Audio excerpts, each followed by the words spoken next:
میرے بھائی گئے ہوئے تھے حج کرنے کے لیے، تو میں ایئرپورٹ پہ ان کو ریسیو کرنے کے لیے کھڑا تھا، تو میرے ایک استاد محترم بھی اپنے کسی عزیز کو لینے کے لیے کھڑے تھے، تو وہ ایسے ہی انتظار میں کھڑے تھے، مجھ سے پوچھتے ہیں آپ نے حج کیا ہوا؟ میں نے کہا نہیں۔ تو مجھے کہتے ہیں کہ لوگ سمجھتے ہیں کہ حج پیسے سے ہوتا ہے، حج پیسے سے نہیں ہوتا، حج ارادے سے ہوتا ہے۔ کیا بات؟ اور نیت سے ہوتا ہے۔ آپ ابھی حج کا ارادہ کریں۔ میں نے کہا کہ جی میں ارادہ کرتا ہوں کہ میں انشاءاللہ اگلے سال حج پہ جاؤں گا۔ تو مجھے کہتے ہیں کہ اگلے سال نہیں، اسی سال۔ کیا بات ہے؟ تو میں نے کہا اسی سال کا تو ہو گیا ہے شیخ، اگلے سال ہی آئے گا حج اس کے لیے۔ تو یوں میں نے ارادہ کر لیا۔ انہوں نے مجھے کہا کہ آپ ایسے کریں کہ آپ کے پاس چاہے 10 روپے ہیں چاہے 20 روپے ہیں، آپ اس کو اکٹھا کرنا شروع کریں اور باقی وسائل اللہ تعالیٰ خود مہیا کر دے گا۔ اور ایسے ہی ہوا۔ میں اس کے بعد ان کے کہنے کے مطابق میں نے جوڑ جمع شروع کیا، اللہ تعالیٰ نے وسائل دے دیے۔ ارادہ کر کے اپنے کوشش شروع کر دے، باقی معاملات اللہ کے پاس۔ دوسرا یہ جو کیفیت کی بات آپ کر رہے تھے، میرا خیال ہے کہ یہ ہر ایک کی کیفیت جو ہے وہ الگ ہے، الگ ہے، اور اس کو بیان نہیں کیا جا سکتا علمی طور پر اور روحانی طور پر۔ میں چونکہ ایک انتہائی بہت ہی ادنا اور پہلے قدم کا طالب علم ہوں، مجھے علم نہیں ہے کہ یہ باتیں لوگوں سے شیئر کرنی چاہیے کہ نہیں، لہٰذا میری جو کیفیت وہاں ہوئی، میں کسی ایک آدھ دفعہ کسی جگہ شیئر کر چکا ہوں، کر بیٹھا ہوں یوں کہہ لیں، اور اس کے بعد میں نے طے کیا تھا کہ میں نے آئندہ یہ شیئر نہیں کرنا۔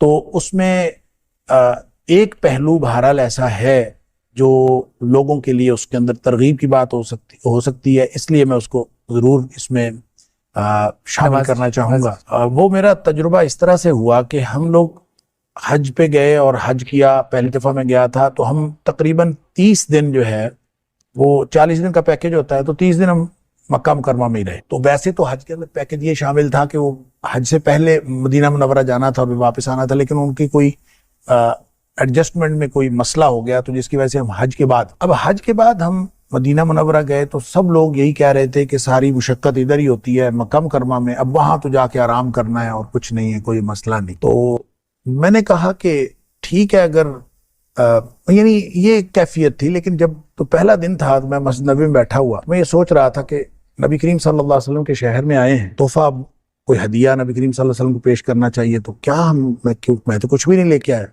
ایسے خیالات آ رہے، کیا بات؟ اور سوچتے سوچتے یہ خیال آیا کہ نبی کریم صلی اللہ علیہ وسلم کو پیش کرنے کے لیے درود شریف سے بہتر تحفہ کیا ہو سکتا ہے؟ سبحان اللہ۔ پھر سوچا کہ درود شریف تو ہمیشہ پڑھتے رہتے ہیں، پھر خیال آیا کہ اتنا پڑھیں جتنا کبھی نہیں پڑھا، سبحان اللہ۔ تو پھر یہ شاید کوئی ہدیہ ہوگا نبی کریم صلی اللہ علیہ وسلم کی بارگاہ میں۔ تو پھر ایک فگر مقرر ہوا خود ہی ذہن میں نا کہ اتنا مجھے روزانہ پڑھنا چاہیے، بس وہ فگر میں زیادہ بڑا مقرر کر بیٹھا، تو وہ پھر مجھے اتنی مشکل ہوئی اس کو پورا کرنے کے لیے کہ میں سمجھ لیں دن رات صرف درود شریف پڑھتا رہتا۔ سبحان اللہ۔ تو اس کا پھر کوئی 5واں کا دن تھا میرا خیال ہے، کیونکہ وہ 7 دن کا وہاں پہ قیام ہوتا ہے، تو 5واں کا دن تھا اور خواب میں نبی کریم صلی اللہ علیہ وسلم کی زیارت ہوئی، سبحان اللہ، سبحان اللہ۔ اور اس کی تفصیلات الگ ہیں، لیکن اس میں جو بتانے والی بات ہے وہ یہ کہ نبی کریم صلی اللہ علیہ وسلم نے فرمایا کہ تمہاری دعوت قبول ہے۔ اور یہ اس خواب کی جو سرشاری تھی وہ اس قدر زیادہ تھی کہ میں کبھی 5واں دن تھا تو 2-3 دن اور تھے، تو میں انتظار کرتا رہا کہ مجھے نا دوبارہ پھر کوئی ایسی کیفیت ہو، لیکن پھر کبھی نہیں ہوئی۔ اس کے بعد بھی سفر ہوئے لیکن کبھی یہ کیفیت نہیں ہوئی، بس وہ پہلی دفعہ ہی ہوئی۔ تو اس میں جو آپ نے کہا کہ حج سے پہلے کی کیفیت اور بعد کی، تو اس میں جو فرق ہوا، اس خواب کی جو کیفیت تھی اس میں گروپس نبی کریم صلی اللہ علیہ وسلم کے سامنے پیش کیے جا رہے تھے، تو گروپ کی شکل میں نبی کریم صلی اللہ علیہ وسلم بتاتے تھے کہ ان کی دعوت قبول ہے، ان کی دعوت قبول نہیں ہے، یعنی اس طرح سے وہاں فیصلے ہو رہے تھے۔ کچھ بہت ہی حیرت انگیز چیزیں بھی میں نے دیکھی۔ میرے ایک دوست جو اب اس دنیا میں نہیں رہے، ان کے بارے میں نبی کریم صلی اللہ، وہ اپنا سامان اٹھائے ہوئے پیچھے پیچھے جا رہے ہیں۔ میں نے کہا اس بندے کو پتہ نہیں کیا ہے، میں اس کے پیچھے پیچھے گیا ہوں کہ اس کو مسئلہ کیا ہے، تو وہ پیچھے جا کے بیٹھ گیا۔ اللہ، میں نے اس کے جا کے پوچھا، میں نے کہا آپ کو کیا ہوا؟ کہتا میری دعوت قبول نہیں ہوئی۔ اللہ، تو میں نے اس سے پوچھا آپ کی دعوت کیوں قبول نہیں ہوئی، آپ کے پاس سارا سامان تو موجود ہے؟ تو اس نے کہا میری داڑھی چھوٹی ہے اس لیے میری دعوت قبول نہیں ہوئی۔ اللہ۔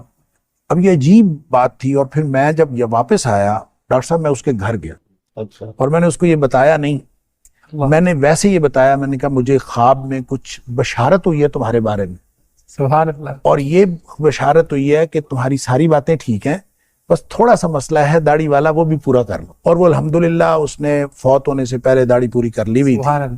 اللہ تعالیٰ اس کی قبول فرمائے. لیکن میں یہ کہہ رہا ہوں کہ ان کیفیات میں جب ہمارا گروپ پیش ہوا نا، تو اس گروپ کو انہوں نے، نبی کریم صلی اللہ علیہ وسلم نے یوں فرمایا کہ ان کی دعوت قبول ہے.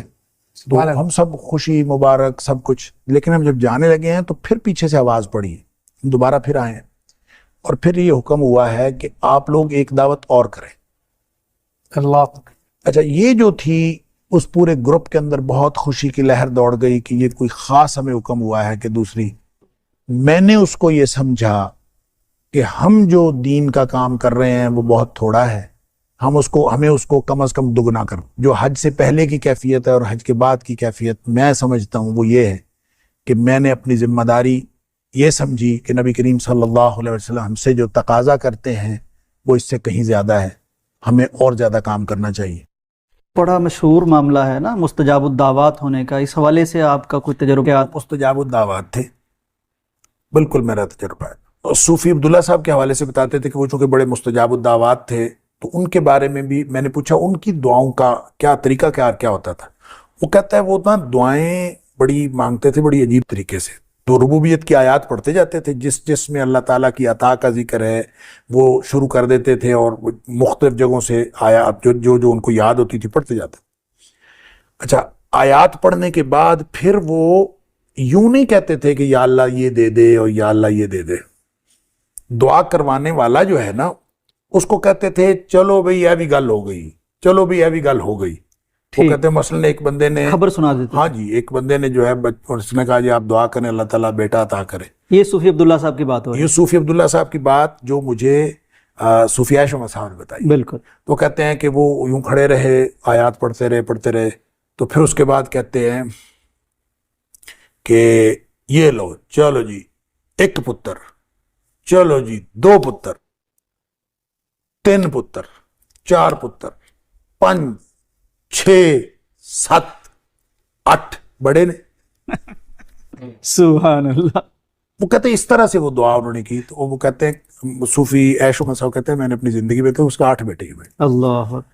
اچھا، خود انہوں نے مجھے اپنے دعاؤں کے بارے میں بتایا. ایک تو وہ ذکر بہت کرتے تھے اور بعض اذکار انہوں نے مجھے بتایا، میرے ساتھ شیئر کیے، سورہ فاتحہ، آیت الکرسی، بہت زیادہ. اچھا، وہ جو کثرت کرتے تھے نا اس کا آپ یہ اندازہ کر لیں کہ ایک دفعہ وہ کہتے ہیں کہ میں نے اللہ سے دعا کی یا اللہ میری یہ دعا قبول کر لے، میں 1000 روزے رکھوں گا.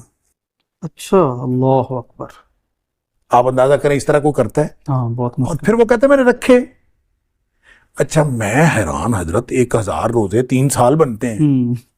تو کہتے کوئی نہیں، وہ میں روز رکھ لیتا تھا، الحمدللہ روزہ رکھ لیتا تھا، روزانہ ہی رکھ لیتا تھا.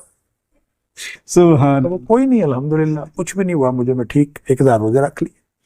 اب دیکھیں جو بندہ 1000 روزے رکھے گا. اور پھر وہ کہتے تھے اللہ کے رسول صلی اللہ علیہ وسلم نے فرمایا کہ جو دعوت الصائم ہے نا وہ رد نہیں کی جاتی. روزے دار کی دعا. وہ کہتے ہیں آپ روزہ رکھ کے تو دعا کر لیں، پھر رد نہیں کی جاتی جب گارنٹی ہے نبی پاک صلی اللہ علیہ وسلم نے دی. ڈاکٹر صاحب بہت شکریہ آپ کا.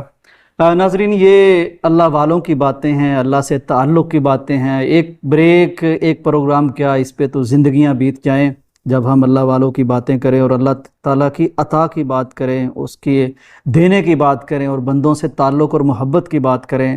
وقتاً آدمی اشش کر اٹھتا ہے کہ کس طرح ایک شخص 1000 روزے کی بات کرتا ہے اور 10 پارے وہ نوافل میں پڑھ دیتے تھے. اور اللہ سے جب ایسا تعلق بن جائے تو پھر تو پیارے پیغمبر کی حدیث بھی ہے کہ اللہ تعالیٰ وہ جو بندہ کہتا جاتا ہے اللہ کرتا جاتا ہے. پروگرام کے آخر میں ہم دعا کرتے ہیں کہ اللہ تعالیٰ ہمارے اس بزرگ کی قبر منور فرمائے، جنت میں ان کے درجات بلند فرمائے، اور ہمیں بھی ایسے اللہ والوں کی اسوہ پر چلنے کی کچھ نہ کچھ اللہ توفیق عطا فرما دے تاکہ ہمارا بھی کوئی بیڑا پار ہو جائے.